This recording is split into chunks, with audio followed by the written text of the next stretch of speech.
Shakti Devi Tulsi Maharani ki jai. Samaveda Bhakta Vrinda ki jai. Gaura Premanandi. All glories to the assembled devotees. Hare Krishna. All glories to the assembled devotees. Hare Krishna. All glories to the assembled devotees. Hare Krishna. All glories to the lotus feet of Sri Guru and Sri Gauranga. All glories to Srila Prabhupada. Hare.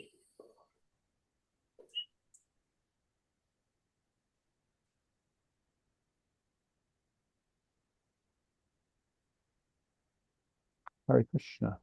Welcome. Today we continue our study of Srimad Bhagavatam. We are in the second canto, 5th chapter, and today's text is number 23. Mahatas tu vikurvanad rajasatvo prabrimhitat tama pradhanas vabhavad dravya jnana kriyatmakaha mahatas tu vikurvanad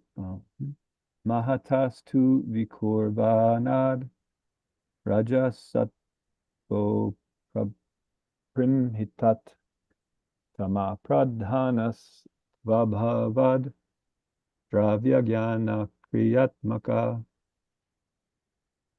mahatas tu vikurvanad rajasatvo prabrimhitat tama pradhanas vabhavad dravya jnana kriyatmakaha. Please chant.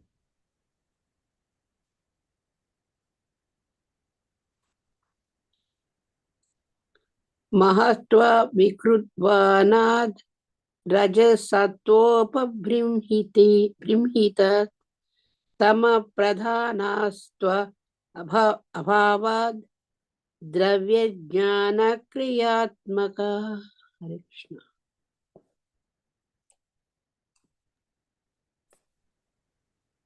Mahatastu. Go ahead, Mataji, please. Mahatastu vikurvanad rajasattvopabhrimhitat tamapradhanastvabhavad dravya jnana kriyatmaka. Mahatastu vikurvanad rajasattvopabhrimhitat tamha pradhanastvabhavad abhavad dravya jnana kriyatmakaha.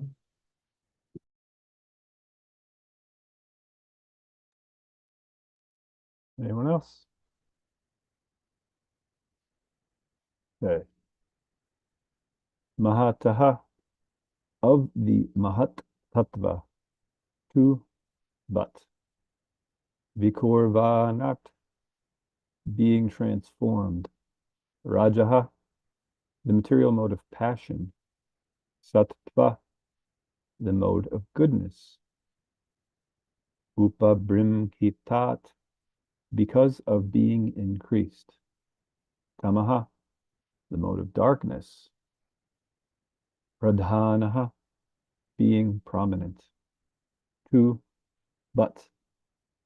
Abhavat, took place. Dravya, matter. Jnana, material knowledge.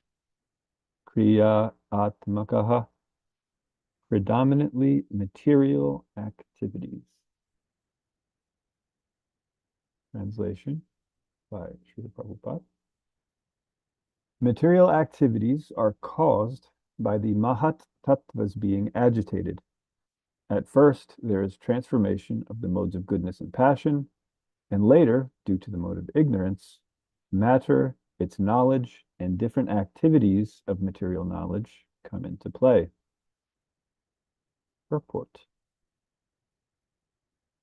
Material creations of every description are more or less due to the development of the mode of passion, rajas.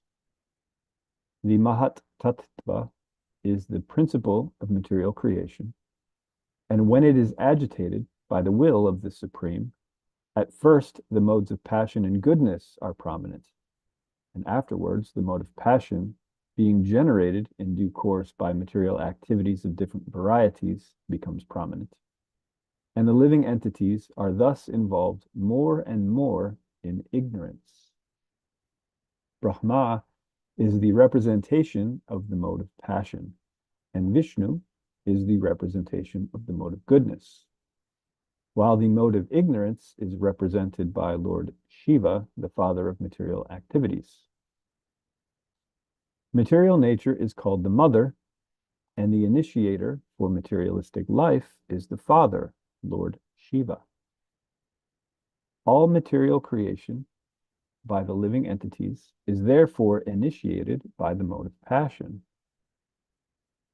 With the advancement of the duration of life in a particular millennium, the different modes act by gradual development. Now, here's where there's a typo on the database. It should just say in the age of Kali. The comma as such somehow was pasted there by accident. So in the age of Kali, when the mode of passion is most prominent, material activities of different varieties in the name of advancement of human civilization take place, and the living entities become more and more involved in forgetting their real identity, the spiritual nature. By a slight cultivation of the mode of goodness, a glimpse of spiritual nature is perceived, but due to the prominence of the mode of passion, the mode of goodness becomes adulterated. Therefore, one cannot transcend the limits of the material modes, and therefore realization of the Lord, who is always transcendental to the modes of material nature, becomes very difficult for the living entity, even though prominently situated in the mode of goodness through cultivation of the various methods. In other words, the gross matters are adibhutam, their maintenance is adhidaivam, and the initiator of material activities is called adhyatma. In the material world, these three principles act as prominent features, namely as raw material, its regular supplies, and its use in different varieties of material creations for sense enjoyment by the bewildered entities. Translation again. Material activities are caused by the Mahat Tattvas being agitated. At first, there is a transformation of the modes of goodness and passion, and later, due to the mode of ignorance, matter, its knowledge, and different activities of material knowledge come into play. Nama Om Vishnu Padaya Krishna Pastaya Bhutave Srimate Bhaktivedanta Swamini Namane Namaste Sarasvate Devi Gauravanipchani Nirvisesa Shanibhari Pashati Vishtani Om Ajnana Timirandasya Gyananjana Shalakaya Chakshur Unmilitam Yena Tasmai Shri Gurave Namaha Vanchakalpatarubhyascha Kripa Sindhubhya Eva Cha Patitanam Pavanebhyo Vaishnavebhyo Namo Namaha. Hare Krishna. Thank you all again for joining and continuing the study of Srimad Bhagavatam. I was actually just speaking recently to Mother Sodamini and explaining that ISKCON of Philadelphia still has a Zoom Srimad Bhagavatam class, and how it started, because of COVID, the temple was closed, and how because there were so many sincere devotees that wanted to continue to hear Bhagavatam, it just continued on. So she was very happy to hear that. And it's always very encouraging for me to see that. So thank you all again for continually joining. Okay. So in today's verse, we talked about the modes of material nature, how they affect things differently, and they progressed through the different ages. This verse, some of you may have picked up, is referring back to verse 19, where it's talking about matter, knowledge, and activities, the three things. And the verses that follow are going to give a more detailed description about how the false ego is going to transform through the three modes and then produce the various material elements, their corollary sense objects, the sense of perception, which is also corollary to that, and the presiding deity of each particular sense and form. And this is actually a lot more important than we think for us to understand. A lot of times when we come to sections like this, we tend to read through them very quickly because there's not a lot of juice really in them. There's not a lot of, engaging material unless this is your particular area of attraction, understanding how the material world came into being and how things mix in a certain way to turn into different things. Most people don't have this proclivity to really delve into these particular subject matters. But it's very important for us to understand because the way, for a couple of reasons. One is the way that everything is created, right? The way that we can transcend it is the creation in reverse, right? So we figure out where we are. It's reverse engineering, right? And we go backwards, right? And so we find that when we continue to go backwards, the thing that brought us here to this material world is that our consciousness became polluted. We misused our free will, right? So pure consciousness, which it's a strange term, polluted consciousness, because in one sense, consciousness is always pure, and so there's no question of it being polluted. But since we have free will, we have an opportunity to temporarily, of course, it seems like a very long time for us, birth after birth after birth, but it is a temporary pollution of our consciousness that becomes covered due to our own choice, right? And so when we read about how the false ego interacts with these different modes and then causes these different material elements, we find out that actually, if we just go back to the source and we redirect our consciousness, in other words, we properly use our free will and identify with the real ego, the real self, I am servant of Krishna, and not on the false ego, I am independent from Krishna, I am an independent controller and enjoyer. When we redirect our consciousness from self-centric to God-centric, then all of the problems of the material world just disappear, because every problem in this material world is because we are identifying as independent from Krishna, right? So when we read these sections, it's important for us to understand that this is what is being discussed, right? It's not that Maharaj Parikshit was, I mean, yes, he's curious about creation because it's one of Krishna's pastimes, right? But it's also showing us not only how Krishna reciprocates with all the different living entities, even the rebellious ones, by creating a space for them. It's actually a safe space. It's a strange way to refer to the material world, especially the age of Kali, to refer to it as a safe space. But that's actually what it is. It's a space where we can exercise our rebellious nature to be separate from Krishna without actually being in true danger. Now, we perceive a whole lot of danger. We feel a lot of emotional distress. There are many sufferings that we are going through, but the soul is not actually in any harm. So in that sense, it is a safe space where we can explore our rebellious nature without any true repercussions, just with the ones that'll actually teach us how to go back to this pure state of consciousness. In this purport, Srila Prabhupada, he used a few terms in the end. So Adibhuta, Adidaiva, and Adhyatma. And these terms may sound familiar to some of you. Does anyone want to unmute and tell me? There are a couple different answers to this, by the way, because these terms are used in different ways sometimes. But does anyone recognize these terms that would like to share? Adibhuta is other living beings. Mm-hmm. Adideva is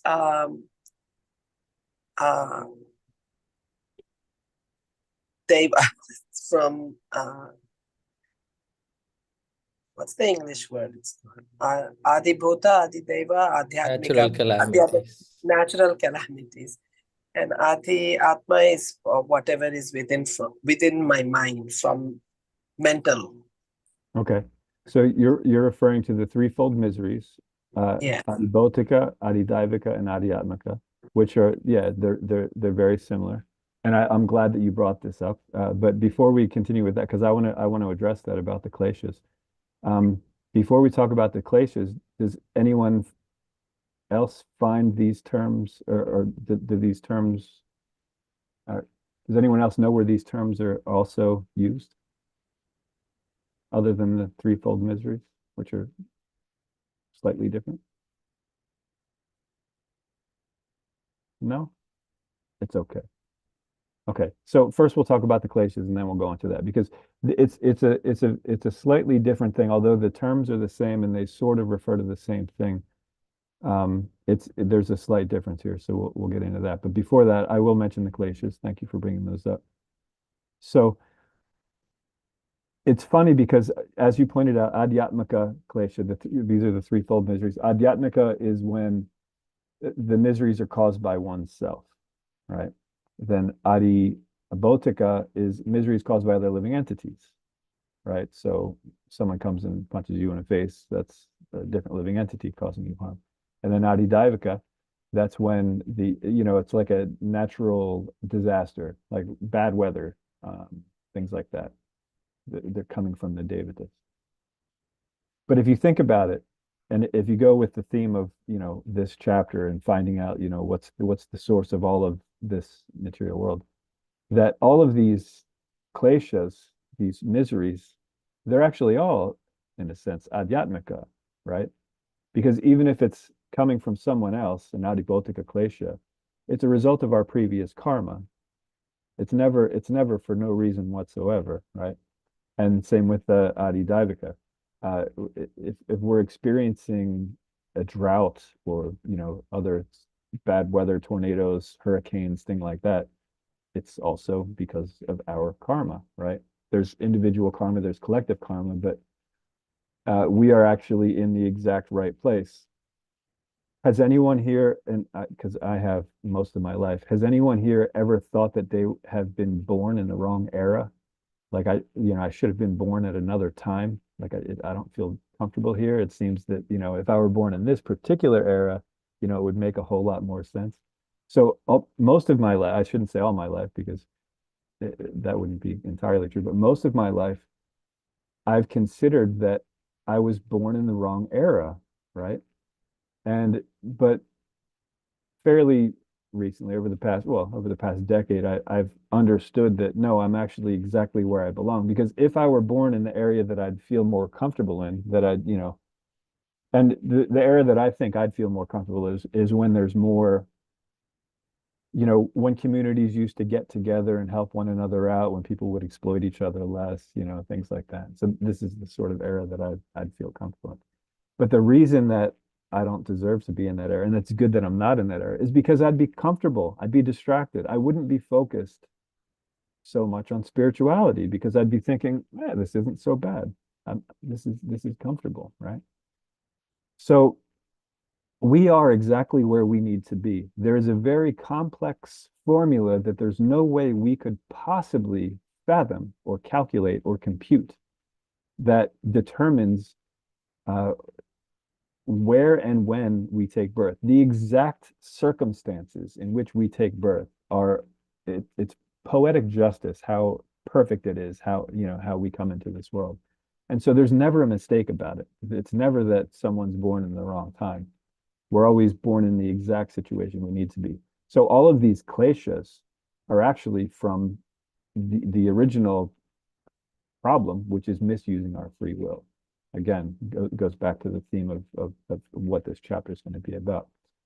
But aside from the kleshas, these terms, adibhuta, adidaiva, and adhyatma, and Srila Prabhupada defined them at the end of the purport.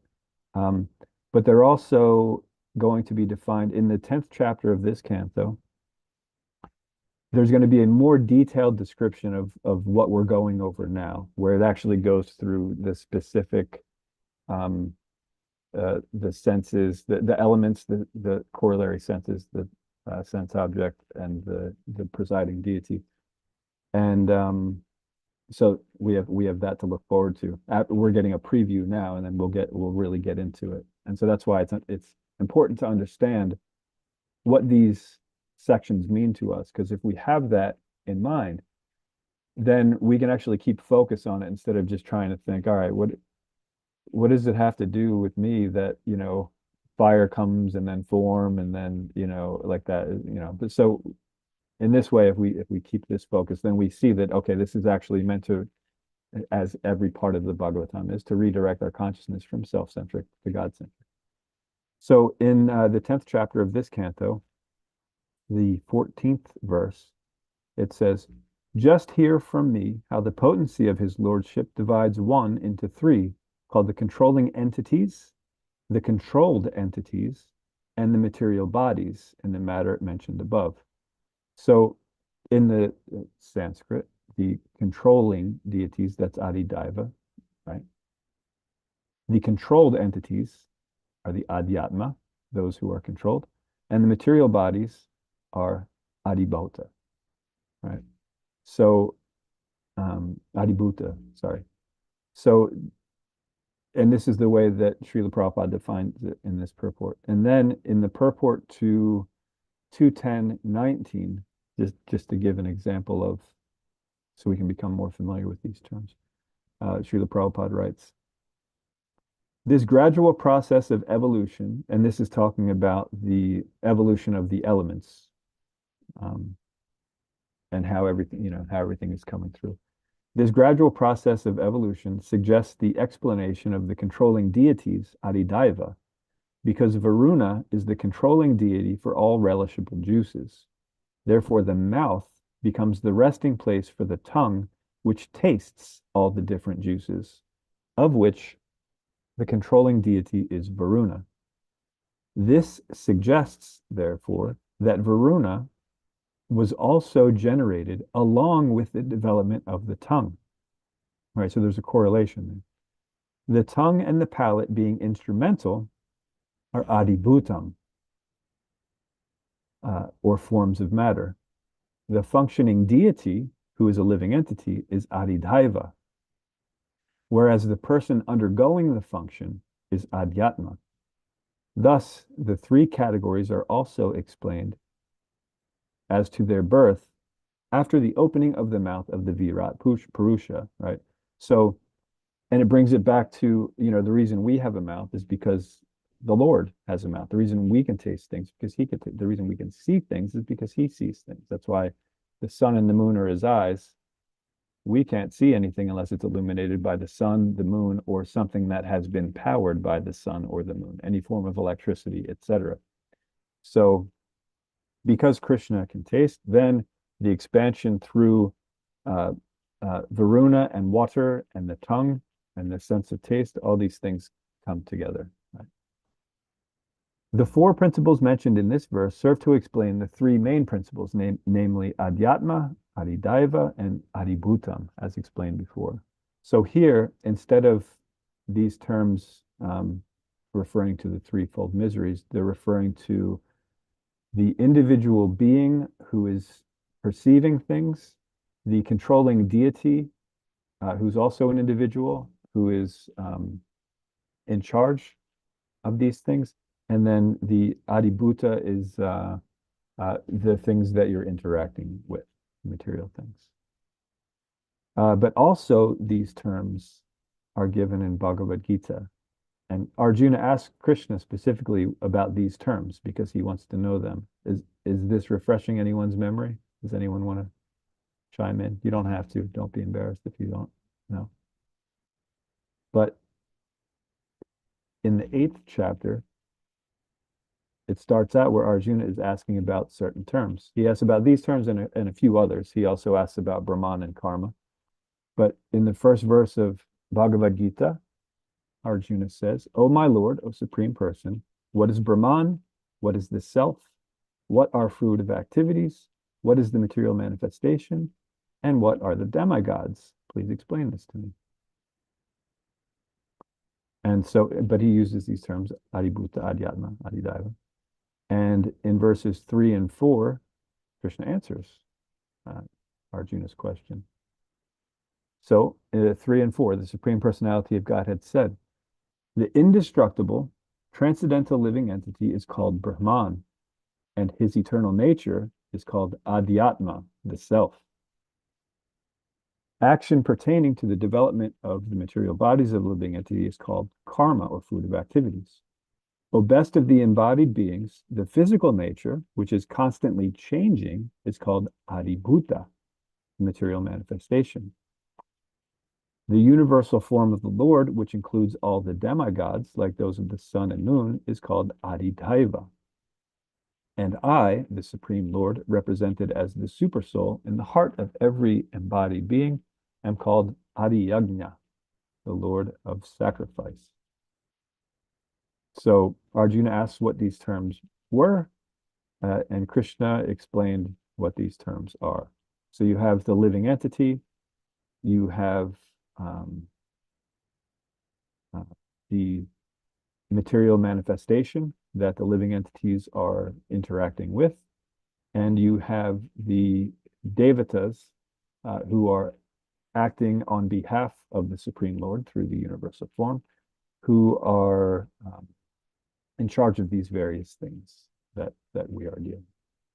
So then Srila Prabhupada elaborates in his purports to these verses. So first in verse 3 of chapter 8 of Bhagavad Gita, Srila Prabhupada writes, Brahman is indestructible and eternally existing, and its constitution is not changed at any time. But beyond Brahman, there is Para-Brahman. Brahman refers to the living entity, and Para-Brahman refers to the Supreme Personality of Godhead. Here's an important sentence coming up. The constitutional position of the living entity is different from the position he takes in the material world. I'll read that sentence again because it's very important for us to understand this. The constitutional position of the living entity is different from the position he takes in the material world. And then Srila Prabhupada further explains, in material consciousness, his nature is to try to be the Lord of matter, but in spiritual consciousness, Krishna consciousness, his position is to serve the Supreme. When the living entity is in material consciousness, he has to take on various bodies in the material world. That is called karma, or varied creation by the force of material consciousness. So again, as Srila Prabhupada writes, when the living entity is in material consciousness, he has to take on various bodies in the material world. It's a matter of consciousness. As soon as we misuse our free will, and we are identifying not with the real ego, but the false ego, and we think that we are independent from Krishna, then there is no other option but to take various bodies in this material world, right? So that's the impetus. That's what started it all. Then, as Srila Prabhupada says, this is called karma, or varied creation by the force of material consciousness. Notice it doesn't say by the force of material nature, because we living entities, especially in the age of Kali, we tend to feel as if we are victims, that anything that happens that's wrong to us is not actually our fault. Someone else is the cause, right?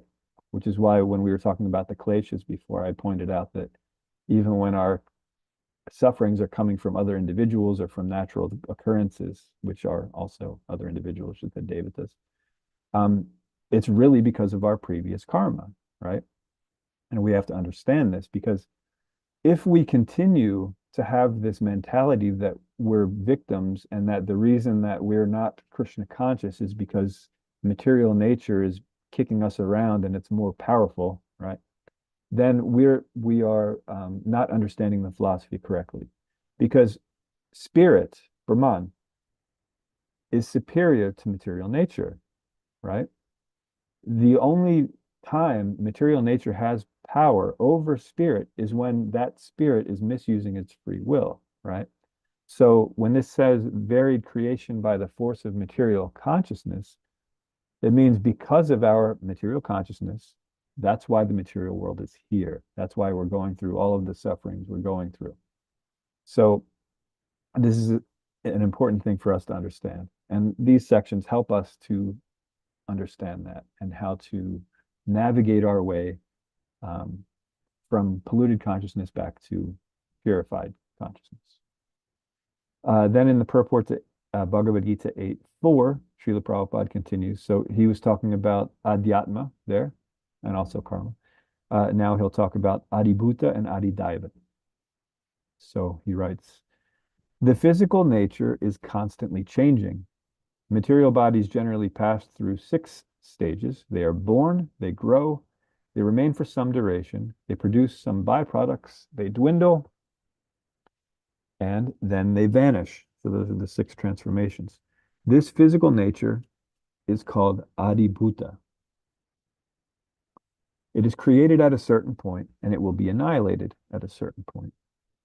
The conception of the universal form of the Supreme Lord, which includes all the demigods and their different planets, is called adidaiva. So these are the terms that Srila Prabhupada uses in the end of his purport. Now, the reason that it is important for us to know how these things work is so we don't continue to identify with an illusion, right? The sooner we understand what is what by way of inquiring from the Guru, studying the Shastras, cooperating and following the examples of the sadhus, then the sooner we can reawaken our original, eternal, blissful, and fully knowledgeable nature, right? And then, of course, as a bonus side effect to uncovering our eternal, blissful, knowledgeable self, is we no longer have to suffer in this material world, right? That's just a bonus side effect. For a lot of people, that's just the goal. That's it. That's the only goal they have, is to stop suffering, right? And they don't even necessarily want to stop suffering by getting out of this material world. They just want to stop suffering. They don't mind staying in the material world as long as the suffering isn't there, right? But they don't understand that the material world means suffering, right? And the reason the material world means suffering is that material world means we're misidentifying, we're seeing ourselves as independent from Krishna. And that means suffering because we can't actually exist without Krishna. We ourselves are part of Krishna. So our nature is connected with him, right? We have no nature outside of him. And so therefore it's suffering. It's like, the common way to explain it is like a fish out of water, right? We are eternal beings and we're in a temporary place. So we can't be satisfied. And so that's why there's always suffering. So no matter what scheme we come up with, no matter what policies we enforce, no matter what, anything that we could possibly come up with to make ourselves comfortable in this material world will fail. Hiranyakashipu was a very, very, very powerful person, so powerful that he conquered all of the devatas, right? All of the controlling deities of all these different planets. But still, he had to die. When he asked Brahma for a benediction that he could become immortal, Lord Brahma said, I can't give that to you because I myself do not have it. I lived for a very long time, but I too will die. Right? As long as we're going through these 6 transformations that are mentioned in that purport to Bhagavad Gita 8:4, there will be suffering because we are eternal beings. It's unnatural for us to lose something. Our nature is that not only that we always have everything, but it's always increasing, right? So not only do we not lose things in the spiritual world, but whatever we have is always increasing, right? our love of Krishna, our bliss, our knowledge, everything is always increasing, becoming more and more. And we don't have experience of that in the material world because everything that we contact here goes through these 6 transformations. So some of us, we just try to counteract the laws of nature, right? We don't mind being in the material world as long as we can counteract it and the material nature so that, you know, first of all, we can live forever. Scientists have been talking about this for hundreds of years, that somehow they're going to solve the death problem, whether they're going to cryogenically freeze us or they're going to harvest stem cells to figure out, you know, what they can replace in the body to make it live forever, or some are even trying to make us live on in AI. They figure if we collect enough information about a person that their consciousness can actually be present in some sort of computer that they can, you know, continue to live on that way. There's so many different ways that we're trying to solve the death problem, but it can't be solved in the material world. The only way it can be solved is to redirect our consciousness from self-centric to God-centric, to understand that we are not the center, that Krishna is, and then act accordingly. Right? And so that's why we must understand why these miseries are upon us, right? If we think that these miseries are upon us, you know, it's nothing that I did, it's just an unfair situation, then we're just going to, you know, consider ourselves helpless victims and we'll never escape, right? Because the only way to escape is to actually reawaken that original consciousness. So as long as we're considering ourselves victims and hopeless, and there's no way that I can ever overcome material nature because it's so powerful, right? Then that means we don't understand. Because if we inquire from the Guru, if we study the Shastra, if we follow the examples and cooperate with the sadhus, then there's no way material nature can hold us back, right? Because spirit by nature is superior to matter, okay? So if we understand that our problem is caused by our false ego, our polluted consciousness, then we also understand that we put ourselves in this position, and we have no one else to blame. We can't just say, oh, it's their fault. Then once we come to that position, then we can take the necessary steps to dissolve all of these layers of conditioning that have been accumulating around our pure consciousness, and we can start to actually make some progress, right? And so this is why it's important for us to understand these things. So let's stop here and see if there are any questions or comments, because honestly, the questions are always better for me, because then I know that it's something that someone actually wants to know and something that they're actually dealing with, and it's much easier to apply these things when it's a personal sort of conversation or question. So if there are any questions or comments, please unmute yourself. I see that Acharya Prabhu, you're here. If you have a moment, I know sometimes you're listening and you can't actually unmute and contribute, but if you do have a moment, if you want to just explain the difference, because I know that you understand Sanskrit, the difference between the kleshas and the terms that we were talking about today. I know they have similar roots, but there's some differences there. But otherwise, if you're otherwise busy, then that's okay. And if anyone else has any questions, please. Hare Krishna Prabhu. Thank you Hare so much for a wonderful class. I thought it was so interesting what you said about putting consciousness into AI, because I've been, kind of reading about this for a few years now. And so the reason that's being done, obviously, is for the people who are left behind, right? To feel Right. less suffering. So how do we help those that are in a process of grieving come to a better understanding of their loss? Well, that's a great question. Thank you for asking that. And then one thing I want to point out that because you mentioned that these are for the things that are left behind. Srila Prabhupada, through his books, is living on for us as far as his conscience. He's still instructing us through his books. So in that sense, that's there. And in one sense, someone can say that, yeah, well, then that solved the death problem, because his instructions will always live on. In a sense, that's there. And of course, he did actually solve the death problem by returning to Krishna. But your question about how we console those who have lost someone and they're just trying to deal with that, is to explain the philosophy to them. And it's easier to explain the philosophy not when they've just had a loss, right? It's easier to understand these things from other points of view.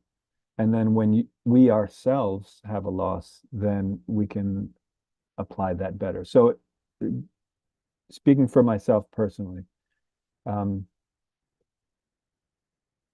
I've had the great fortune to be around very many great devotees who've given just the most wonderful classes you can imagine. And so I've had access to understanding how to deal with loss. But when we deal with loss ourselves, it can become more difficult to apply that which we know, because it hits closer to home, right? So it's not something that we can just do on the spot. Someone's going through loss and say, hey, they weren't the body anyway. They're not really it seems heartless sometimes when if it's explained in that way. So it has to be done in a proper way. You have to understand what level of understanding the person has that you're talking to. Sometimes they just want to feel better. They don't really want to know reality. Like my parents, for example, anytime one of their relatives dies, of course, they have gone to heaven, right? And that's what makes them feel better. Now they're with, Uncle Joe and, Aunt so and so, and they're all, having a picnic, and that makes them feel better. And that's the only thing that'll make them feel better. And that's what they want. They don't want to know it. So it depends on who you're talking to. But for us, the way that we need to deal with these things is to actually understand the philosophy, and to take the best of what these individuals have given us and apply those things within ourselves, like that. Did that sort of answer your question, Vrindavaneshwari? Yeah, I think so. I think it's always it's a delicate conversation. Like you said, it depends on who we're speaking with regarding the loss and what understanding they have already of spiritual life and the cycles of birth and death. So it really depends on where they're at. So yeah, I mean, I guess it's just what I'm kind of hearing is really reflecting on the person you're speaking with, first of all, and being so compassionate and careful about how we address it. But we have to, for our own personal loss, that we really want to try and reflect on the philosophy, reflect on kind of our understanding of, the cycles of birth and death, and our relationship with Krishna, so that we can have a better understanding ourselves, so that we are personally not suffering as deeply because of our understanding. Is that kind of it? Yes. And that's important for any time that we're giving advice to anyone. It's important for us to not just speak on whatever our level is, because that's where I am. So everybody should, we have this sense of hubris where we figure that everybody should be on the exact same wavelength that we are. So it's not that we just, we hear something and then we put our 2 cents in, from our platform. No, anytime we have any conversation with anyone, we have to find out where they're coming from. The example that I generally give is, you can't give someone directions if you don't know where they're coming from, right? So if someone says, oh, I want to go to Philly Temple, and you start giving them directions from your house, but they're not at your house, right? So first you have to find out where they're coming from. And this is our duty as practitioners of Krishna consciousness, as followers of Srila Prabhupada and our specific spiritual masters, to present Krishna consciousness, yes, but in such a way that's actually relevant to that particular individual, right? So we have to actually take the time to find out, okay, where is this person coming from? What is their level of understanding? What are they willing to accept? What will, turn them off? What, all these different things, all these subtle matters. And so it's important for us to understand that.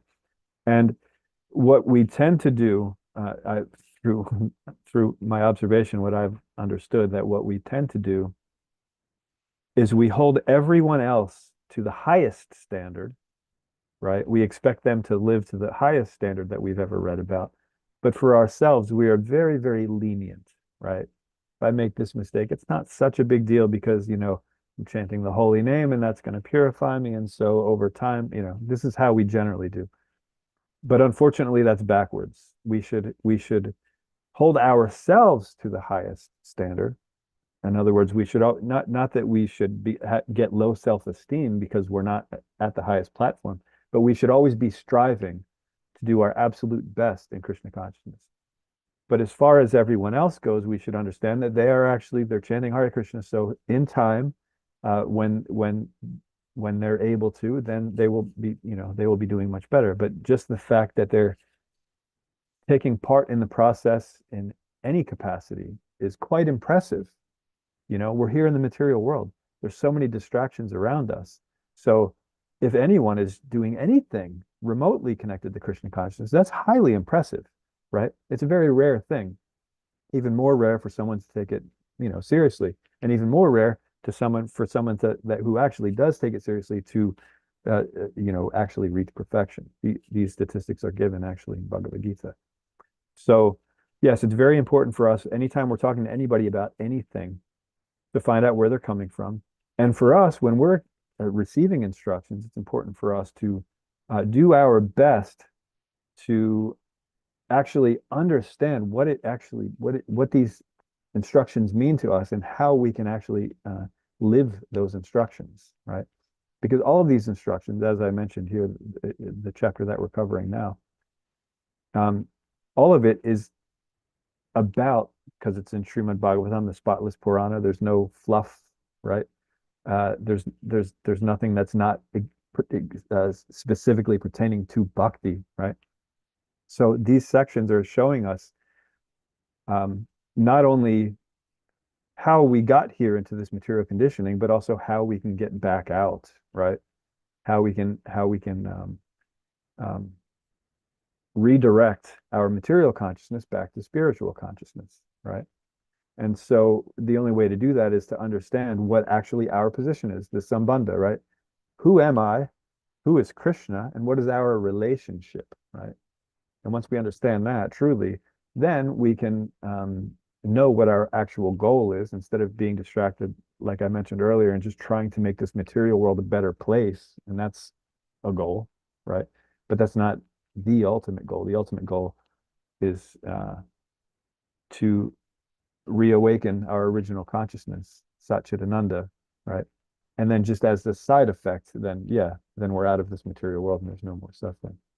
So if we understand our proper relationship between us and the Supreme Lord, and we understand what the true goal is, then we can follow the abhidaya, the actual process that will get us from where we are to where we want to be, right?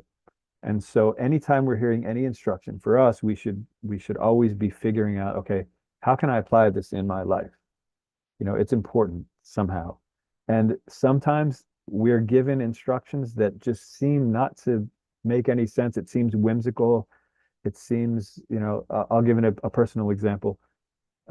Twice actually, it was given to me as my service to write curriculum for the second half of the fifth canto of Srimad Bhagavatam, the Cosmic Manifestation. Nobody wants to touch it, right?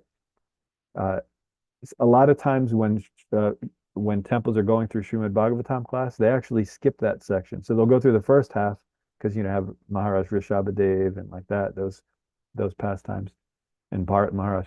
But then when it comes to the Cosmic Manifestation, not many people have much to say about it, so they just sort of skip up to the sixth canto, because then we're talking about Ajamil, and anybody can relate to that, and this is what we want to do. We want to, know that at the time of death, if somehow we happen to utter Krishna's name, we're gonna get a second chance. So, but we tend to skip that, or we tend to avoid it, or just quickly gloss over it because it's a section it seems to be very technical, right?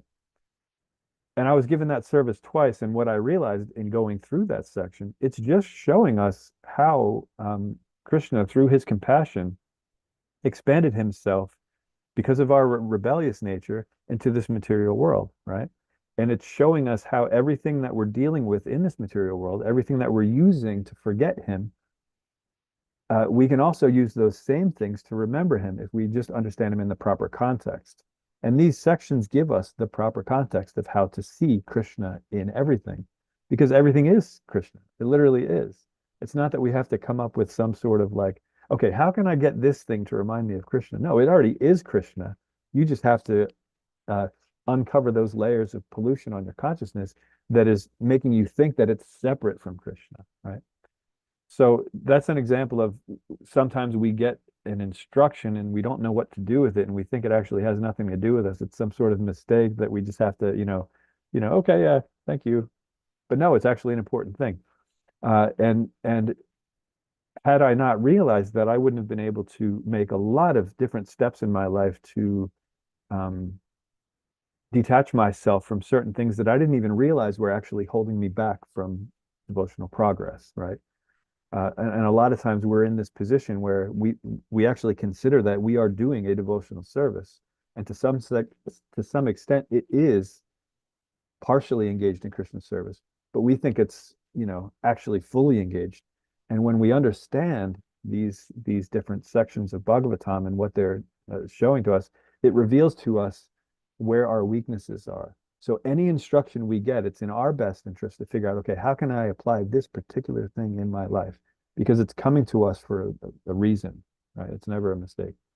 So for us, we should always try to figure out how to apply these things. For others, we figure out where they're coming from and we give them the proper tools, but you can't that's why free will, it's such an important thing. You can't force anyone to understand anything, right? So when it comes to others, we just do our best to relay the instructions of the guru, the messages that are in the shastras, and the examples that we learn from the sadhus.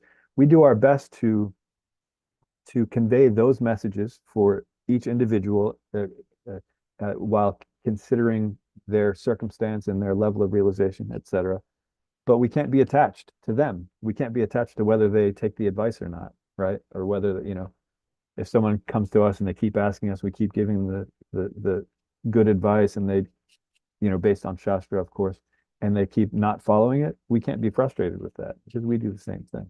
So it's one of those things where the standards that we have now, we sort of have to assess them and understand that, we're demanding things or expecting things from others that we're actually not doing ourselves. So we have to turn that focus and really be a little bit more hard on ourselves, a little harder on ourselves. Again, not to the point where we get low self-esteem or we become discouraged, but that we stay motivated to figure out a way to actually apply these things. And for others, we have to be a lot more lenient and understand where they're coming from and continue to give them proper scriptural advice, but to be detached. And it's very difficult to change that consciousness because it's material consciousness that we have, and we have to change it to spiritual consciousness, which is more detached and more connected to Krishna, right? Spiritual consciousness is just connected to Krishna, and whatever happens after that, we've done our part, and it's difficult to let go because here in the material world, we're holding on tightly to this illusion, right? But eventually, we have to understand to let go. I hope that answered. And I see Acharya Prabhu has his hand up. No, thank you, Prabhu. That's wonderful. Thank you. Yes, Acharya Prabhu. Yeah, could you just quickly restate the question? Was that Vrindavaneshri who asked that question? Could you restate that question, please? Sure. Yeah. So I was just asking that when, he was talking about, AI and kind of transferring consciousness into AI and trying to live forever. And I said also part of that equation is those who are left behind and the deep suffering that people feel from being, losing a loved one. I said, how do we, how do we handle or console the suffering, understanding the philosophy, but what's the best way to approach that with someone who has lost someone and is suffering. And so yep, that was my question, and Charachandra very beautifully answered it. Thank you. Can I throw in a reference to something I just read that might be relevant? Please do. Yes, please. I just a few days ago I was reading the Putin Alila, and we all know the story, and at the end, after Putin is dead, the gopis they wave the cow tail and sprinkle cow dust, and they chant all these different mantras for protection. And then after that, Prabhupada says in a purport in the 10.6 text 30, he says, the gopis weren't satisfied just by chanting mantras. They actually wanted to see to the, I'm paraphrasing, according to memory, it's not exact. The gopis were not interested merely in chanting mantras, but they wanted to actually see to the health of the child. And that's when they took baby Krishna and gave him to Mother Yashoda, and he sucked the breast, and they understood, okay, now. So or a tangent from that, or an idea from that, is that if someone's suffering, like you say, if someone's feeling left behind or excluded, we shouldn't be satisfied just by mantras like, oh, chant Hare Krishna, or you're not this body, or it's all temporary. But to actually practically do something for someone can not only in itself can make someone feel better, but it'll also make them in the long run more receptive to the philosophical approach as well. So just at minimum, a kind word. Oh, you're in a difficult situation. Do you need you want me to bring some prasadam over? Do you need a ride to the doctor, to the office, to whatever? Some practical help can also be valuable. Hare Krishna. Thank you. So good. Thank you. Yes, thank you for that addition. Yeah, it goes a long way. Behavior goes a long way. Bhakta Bab, Hare Krishna. Hare Krishna Prabhu. I'll have a not so serious question as the previous one, so it might sound a little silly after that question. So Okay. you had mentioned that I've felt like I don't belong in this era. I should have been born in a different era. I think a lot of people feel that way. So and this is total speculation, but is that maybe from a past life that you were in that generation or you were in that era and it's that connection to it? What do you think that could be? It could be. In some circumstances, it could be like that. But basically, what it is we tend to idealize. We have certain things that we hold valuable. We consider them valuable, and when we understand that there are times or places or circumstances where a lot of people also valued that and cooperated together, we tend to think, oh, I'd be so much more comfortable there, right? And so sometimes it's just that whatever we idealize, we see. But we also don't understand that during those eras that we think that we would be comfortable in, there's a lot of things also going on that wouldn't have been ideal. But either way, as I mentioned, we are exactly where we need to be, and we're where we deserve to be, each one of us. But yeah, there could be something to that, where the reason that we feel comfortable is because we were actually in that situation in a previous life. But yeah, this material world, we shouldn't feel comfortable here because it's no place for a gentleman. So yeah, we're always exactly where we need to be. Multi-Natri. Yes, Hare Krishna. Yes, Mataji. Hare Krishna Prabhu. Nice conversation going on too. So I have a question coming in my mind that we are suffering because of our karma, previous or present. But which verse is say that, Prabhu? Exactly, I wanted to see. Like in Bhagavad Gita or Bhagavatam? That we're suffering due to our previous activities. Yeah. I don't have any off the top of my head.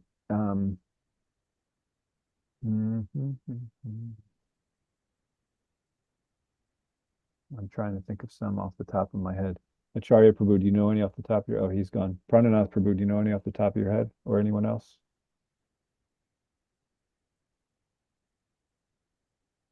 I can get back to you. Yeah, there are plenty of verses, but I just can't think of any off the top of my head. Okay, thank you.